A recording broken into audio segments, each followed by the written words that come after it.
Welcome to Whispering Cabins, where we share cozy horror tales of ghosts, folklore, and forgotten places. So grab a blanket, light a candle, and settle in. The night is waiting. Tonight, we tell the story of the bakery in the fog. On certain mornings in the town of Weathervane, the fog rolled in so thick you could taste it on your tongue. It muted the world into soft outlines, as though the streets, houses, and lampposts had been brushed with watercolors and left unfinished. Most folks stayed indoors until the sun returned, but if you happened to be walking the cobbled lanes at dawn, you might see it, a bakery that wasn't there the day before. It stood at the end of the crooked lane by the churchyard. Its windows glowed a warm amber, and a painted sign above the door read simply, "The Village Oven." No one remembered the shop in clear weather, and when asked, townsfolk argued over whether it was ever there at all.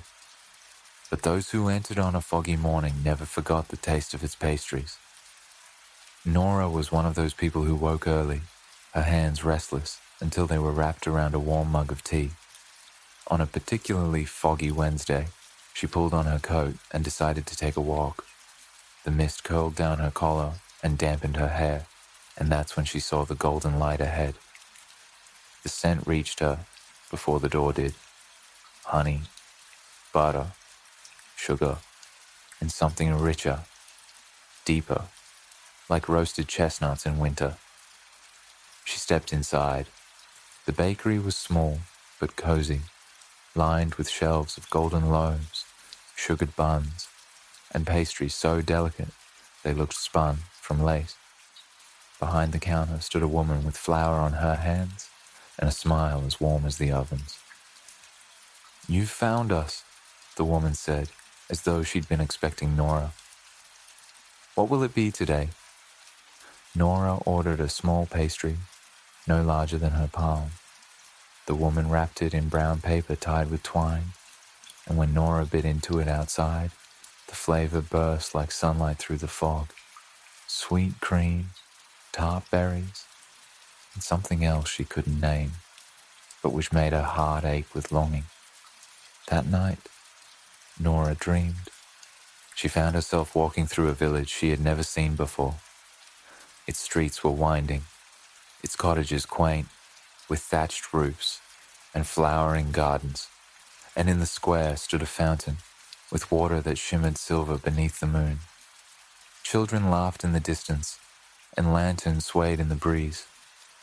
The place was impossibly lovely, like the memory of a storybook. When she woke, the dream clung to her. She could recall every detail, sharper than her own kitchen. The fog returned 2 days later. So did the bakery. This time, Nora bought a sugared twist, warm and fragrant, the cinnamon sticking to her fingers. That night, her dream village grew larger. She saw the bookshop with its crooked sign, the inn with ivy on its eaves, the villagers who greeted her as though she belonged, and she wanted to. The third time she tried to resist. She told herself it was silly, just a dream conjured by a wandering mind. But when the fog came, the smell of pastries filled her chest with hunger, and she found herself at the door again. The baker greeted her with that same knowing smile, as though Nora had finally stopped fighting. "You'll want the brioche today," the woman said, placing it into her hands without waiting for her order. Nora ate it while the mist pressed against her windows, and that night, her dream was so vivid, it felt more real than waking life. She saw her own reflection in the fountain, dressed not in her modern clothes, but in a simple dress of linen and wool. She lived in a small cottage near the square. Neighbors called her name as she walked by. She was part of the village, and for the first time in years, she felt truly at home. Weeks passed. Nora stopped speaking much of her dreams. Her friends noticed her distraction, the faraway look in her eyes, the way she lingered on foggy mornings as though waiting for something. "You've been different," one of them remarked, sleepwalking through the day. Nora smiled faintly, not sleepwalking, sleep living. The fog thickened more often now. The bakery appeared like clockwork, its windows glowing brighter each time. Nora wasn't the only customer. She began to notice others too, each hunched over their wrapped parcels, each with the same dreamy expression. They never spoke to one another, only exchanged brief nods of recognition, as though they shared a secret too fragile for words.